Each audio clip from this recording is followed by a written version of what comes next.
Si te gustan los relatos oscuros de poder y secretos, suscríbete al canal y deja tu like. Ahora escucha con atención.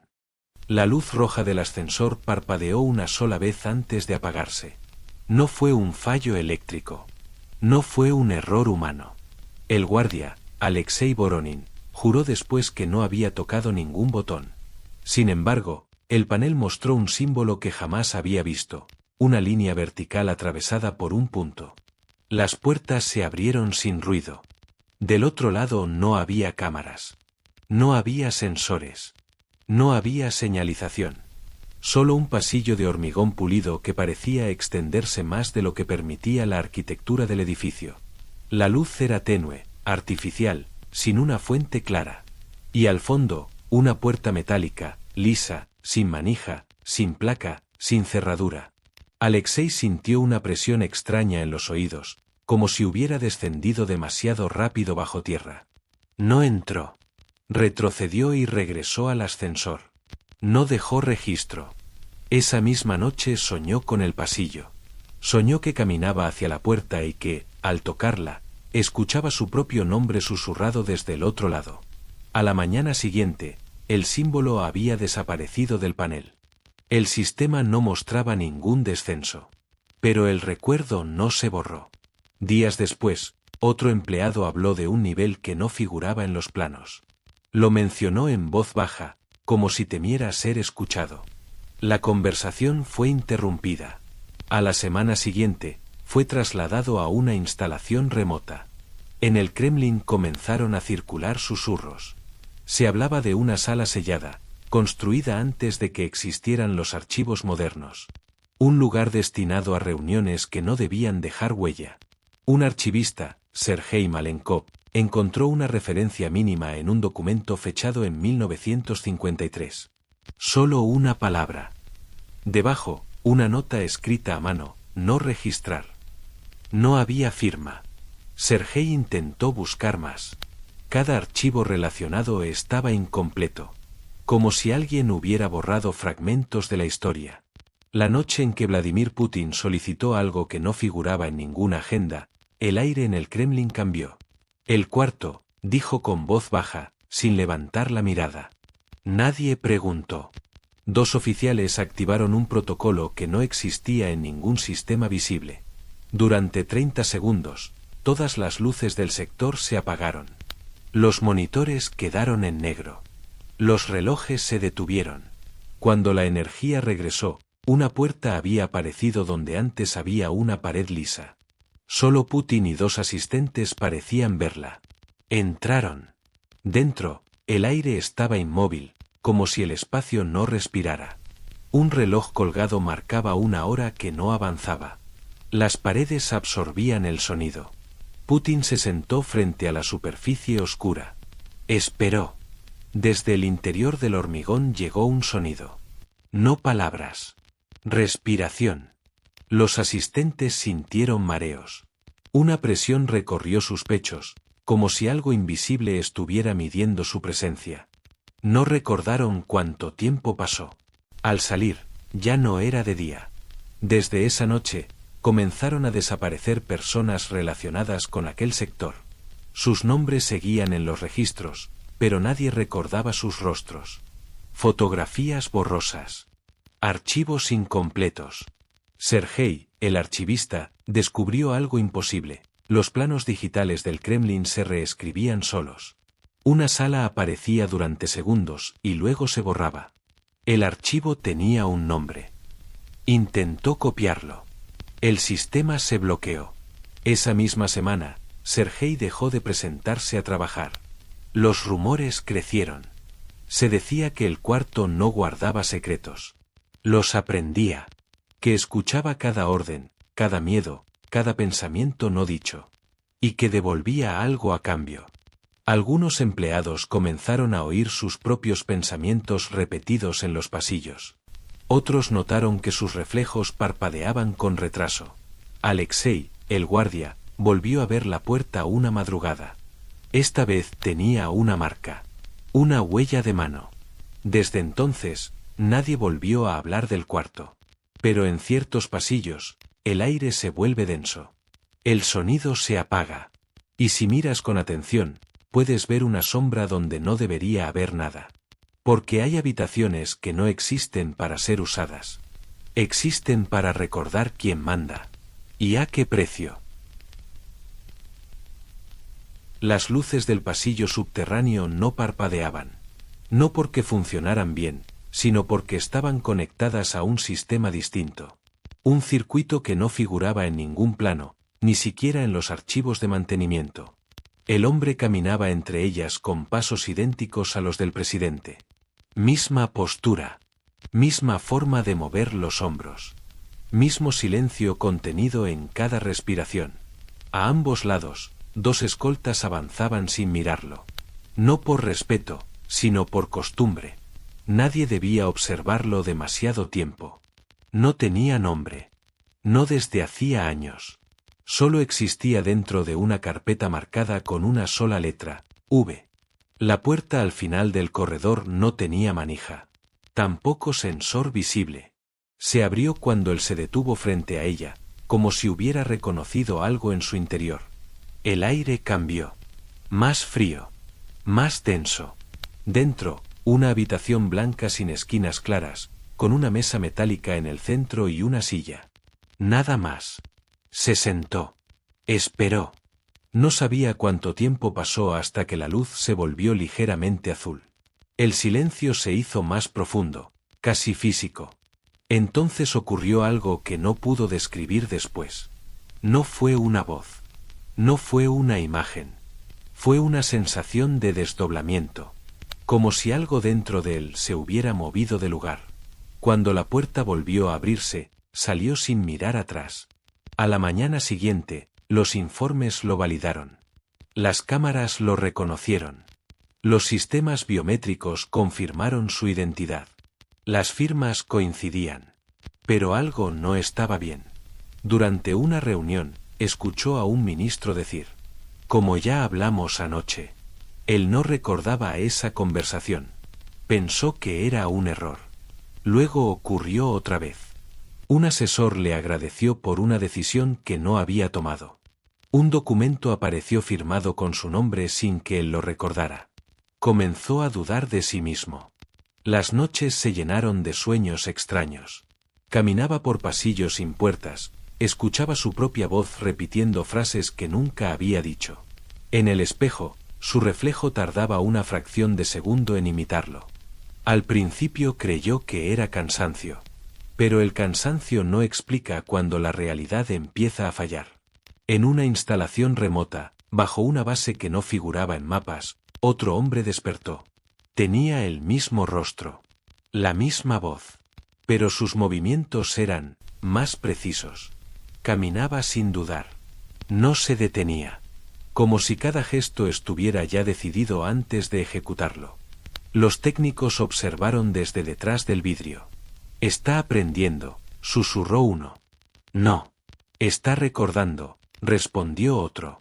El hombre original comenzó a sentirse observado incluso cuando estaba solo. A veces, en pasillos vacíos, escuchaba pasos idénticos a los suyos. Se detenía. El sonido continuaba. Un día, encontró un archivo en su escritorio. No tenía remitente. Solo una palabra. Sustitución. Intentó borrar el archivo. El sistema no respondió. Esa noche, despertó con la sensación de que alguien había estado sentado a los pies de su cama. No vio a nadie. Pero la marca en la colcha estaba allí. Los rumores comenzaron a circular entre el personal más antiguo. Se hablaba de proyectos pasados. De copias. De versiones. De hombres que entraban por una puerta y salían distintos. De algunos que nunca regresaban. El hombre comprendió demasiado tarde. No estaba siendo reemplazado. Estaba siendo actualizado. En la base subterránea, el otro abrió los ojos frente a una pantalla. En ella, se veía su propio rostro. Pero la mirada era distinta. Más firme. Más vacía. Sonrió. La última vez que el hombre caminó por el pasillo sin nombre, notó algo nuevo. La puerta tenía una marca. Una huella de mano. Y esta vez, La manija estaba allí, esperándolo. Desde entonces, hay informes sin autor, decisiones sin origen, órdenes firmadas por alguien que nadie recuerda haber visto. Porque hay dobles que no están hechos para servir. Están hechos para quedarse. Y cuando lo hacen, el original ya no tiene a dónde regresar. El comisario deslizó un segundo papel, más pequeño. Era un registro de acceso a la sala donde Víctor había visto el archivo escribirse solo. Marcaba la hora exacta. Marcaba su identificación. Y marcaba una nota breve. Confirmado. ¿Confirmado qué? Preguntó Víctor, notando que su voz salía más baja de lo que quería. El comisario por fin lo miró directamente. Sus ojos no tenían curiosidad, solo cansancio. Que puedes verlo sin romperte. Víctor sintió un escalofrío. ¿Cuánta gente lo ha visto? Menos de la que crees. Más de la que deberías saber. Víctor intentó mantener la calma. Es un malware. El comisario sonrió apenas, una mueca. Ojalá. Víctor respiró hondo. ¿Qué quiere ese archivo? El comisario cerró la carpeta con suavidad. No quiere nada. No quiere. Solo, corrige. Víctor frunció el ceño. ¿Corrige qué? La historia, dijo el comisario, como si fuera algo que se pudiera ajustar con un sello. Víctor salió del despacho con la sensación de que el edificio se había vuelto más estrecho. Como si el Kremlin, a su alrededor, estuviera escuchando. Esa noche, Víctor bajó de nuevo al sector V. No por orden. Por necesidad. Había intentado olvidar, pero la palabra corrige le había abierto una herida. La sala de servidores estaba casi a oscuras. El ventilador de un rack sonaba con un ronroneo irregular, como una respiración vieja. El ordenador aislado estaba encendido. La pantalla mostraba el archivo abierto. Esperándolo. El cursor seguía sin parpadear. Una frase apareció, lenta. Has vuelto. Víctor sintió un nudo en el estómago. Se acercó despacio, como si el monitor pudiera morder. El documento había cambiado otra vez. Ahora narraba una reunión celebrada esa misma noche, con citas textuales que aún no podían haber ocurrido. Y sin embargo, estaban ahí. Víctor leyó un párrafo que describía un pasillo subterráneo, un ascensor sin número, una puerta sin manija. El mismo símbolo del panel. Víctor se quedó helado. Una frase al final. El doble está listo. Víctor sintió que el suelo se le movía bajo los pies. Recordó rumores, copias, versiones, hombres que entraban a salas y salían con ojos distintos. El texto añadió: tu trabajo es validar. Víctor apretó la mandíbula. Yo no valido nada, susurró, aunque no sabía por qué hablaba en voz alta. El archivo respondió, escribiendo. Sí lo haces. Víctor sintió ira, una ira absurda ante un documento. ¿Quién te escribió? El teclado no se movió. Nadie tecleó. Y aún así, apareció. No fui escrito. Víctor sintió un escalofrío en la nuca. Fui activado. El aire se volvió más frío. Víctor miró la puerta de la sala. El cerrojo estaba bajado. Desde dentro. No lo había tocado. Otra línea. No salgas aún. Los días siguientes se convirtieron en una cadena de coincidencias imposibles. Un anuncio público que el archivo describió con horas de antelación.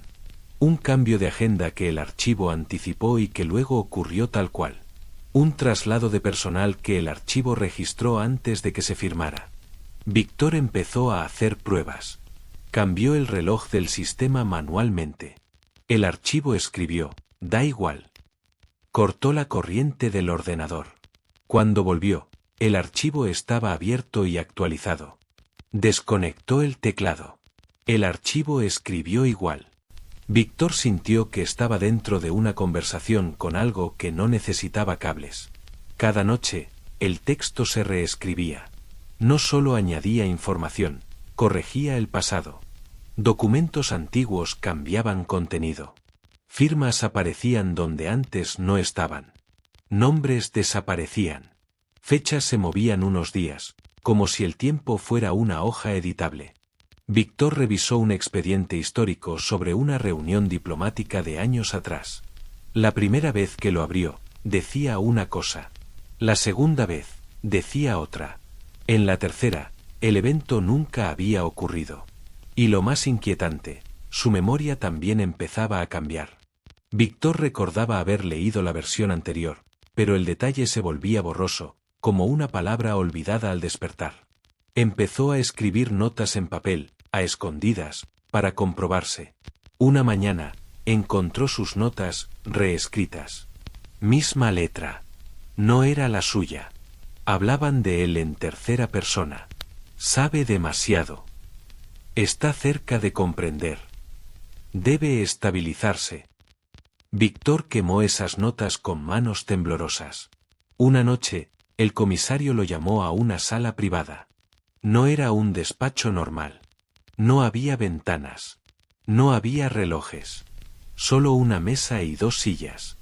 ¿Has leído las últimas correcciones?, preguntó. Víctor no respondió. El comisario continuó, como si hablaran de mantenimiento. Hay una divergencia. ¿Divergencia de qué? De persona. Víctor sintió que el estómago se le encogía. ¿El doble? El comisario lo miró. Hay versiones. La palabra doble es simplista. ¿Quién decide cuál se queda? El comisario tardó un segundo. El archivo. Hay grabaciones que no deberían existir. No porque estén clasificadas. No porque revelen secretos de Estado. Sino porque muestran algo que no puede explicarse. En un archivo filtrado desde una cámara interna del Kremlin, se observa a Vladimir Putin caminando por un pasillo estrecho. La iluminación es fría. El mármol refleja cada paso. Pero su sombra no lo sigue. Se adelanta. Durante menos de un segundo, la silueta oscura da un paso antes que él. Como si supiera hacia dónde va. El clip fue borrado de todas las plataformas en menos de una hora. El técnico que lo descargó dijo que al verlo sintió un vacío físico, como si algo dentro de su cuerpo se hubiera congelado. No habló de miedo. Habló de obediencia. Desde hace años, antiguos empleados del Kremlin han susurrado una misma frase. Putin no toma decisiones solo.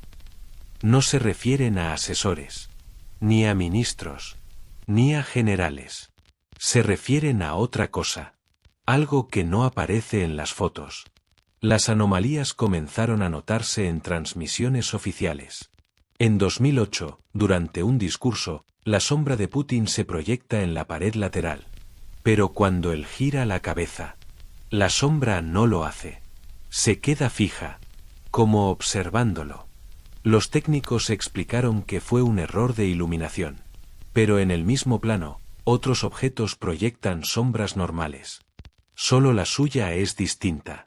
Un analista de vídeo detectó que en varios discursos, la sombra reacciona antes que el cuerpo. Un movimiento mínimo. Un giro anticipado. Una inclinación que ocurre primero en la silueta y luego en el hombre. Como si la sombra diera la orden. Y el cuerpo obedeciera. Un guardia retirado del ala subterránea del Kremlin afirmó que hay pasillos donde la luz se comporta de forma extraña. Donde las sombras se mueven aunque nadie camine. Donde las paredes parecen respirar cuando se apagan las luces. En una ocasión, escuchó pasos detrás de él. Se giró. No había nadie. Solo su sombra, proyectada al revés. En 2012, durante una reunión cerrada, un asistente aseguró haber visto algo imposible. Putin estaba sentado. Su sombra estaba de pie. Apoyada contra la pared. Mirándolo. Cuando el asistente parpadeó, la sombra volvió a su posición normal. Pero Putin lo observó fijamente. Y sonrió. Desde entonces, varios empleados reportaron sueños idénticos. Sueños donde caminan por pasillos infinitos bajo Moscú. Sueños donde una figura sin rostro los observa desde el techo. Sueños donde una sombra le susurra decisiones que nunca se atreven a repetir. Todos fueron despedidos. Algunos desaparecieron. Un médico personal escribió en un cuaderno que nunca fue recuperado. No hay anomalías neurológicas. El problema no está en su cerebro. Está detrás de él. En cámaras térmicas, su sombra no refleja temperatura. Es más fría que el suelo. Más fría que el aire. Como si no perteneciera al mundo físico. Una grabación clasificada muestra a Putin entrando solo a una sala sin ventanas. La luz se apaga. Su sombra permanece visible en la pared, aunque ya no hay fuente de luz. Durante 5 minutos, la silueta se mueve. Luego, la puerta se abre. Putin sale. Con una expresión distinta. Como si hubiera recibido instrucciones. Un desertor afirmó que la sombra es conocida entre ciertos círculos como el observador. No es un ente. No es un demonio. Es una conciencia antigua que se proyecta a través de líderes. Se alimenta del poder. Se fortalece con decisiones que cambian destinos. No gobierna directamente. Dirige desde atrás. Porque las sombras no necesitan tronos. No necesitan cuerpos. Solo necesitan a alguien dispuesto a caminar delante de ellas. Y si algún día notas que la sombra de alguien se mueve antes que él, no mires al hombre. Mira a quien lo está guiando.